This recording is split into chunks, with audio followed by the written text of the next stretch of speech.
Messi এবং D মারিয়াকে ছাড়া চিলির জালে রীতিমতো গোল উৎসব করেছে আলভারেজ, দিবালা এবং ম্যাকালিস্টাররা। দীর্ঘদিন পর জাতীয় দলে ডাক পাওয়া দিবালার অসাধারণ এক গোলে ৩-০তে জয় নিয়ে মাঠ ছাড়ে আলবিসেলেস্তেরা। তো দলের অভিজ্ঞ খেলোয়াড়দের ছাড়া তরুণরা কতটা আত্মবিশ্বাসী এবার সেটি যেন প্রমাণ দিল মাঠে। ২০২৬ বিশ্বকাপ বাছাই পর্বে নিজেদের সপ্তম ম্যাচে চিলির বিপক্ষে মাঠে নেমেছিল বিশ্ব চ্যাম্পিয়ন আর্জেন্টিনা। কোপা আমেরিকায় চোটে পড়া লিওনেল মেসি এবং কোপা আমেরিকা খেলে অবসরে যাওয়া ডি মারিয়াকে ছাড়াই চিলির বিপক্ষে ৩-০তে এক দুর্দান্ত জয় তুলে নিয়েছে আলবিসেলেস্তেরা। ম্যাচটির শুরু থেকে চিলির উপর আক্রমণ সানিয়েছে স্বাগতিক আর্জেন্টিনা।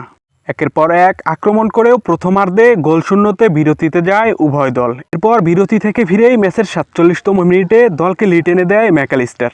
ডান পাশ থেকে আলভারেজের বাড়ানো ক্রস ফেক শট নিতে গিয়ে ম্যাকালিস্টারকে উদ্দেশ্য করে ছেড়ে দেয় লাউতারো মার্টিনেজ। ফাঁকা বল পেয়ে চিলির জালে বল পাঠাতে একটুও ভুল করেননি ম্যাকালিস্টার। এরপর ম্যাচের ৮৪তম মিনিটে দ্বিতীয় গোলটি আসে আলভারেজের পা থেকে।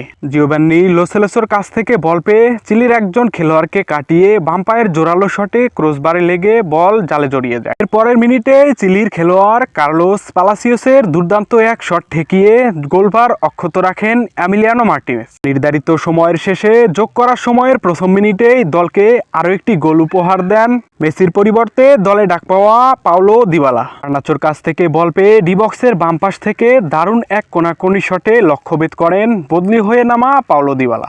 এর কারণে চিলির বিপক্ষে মেসি না থাকায় এই দিন ১০ নম্বর জার্সি পরে মাঠে নেমেছিল দিবালা।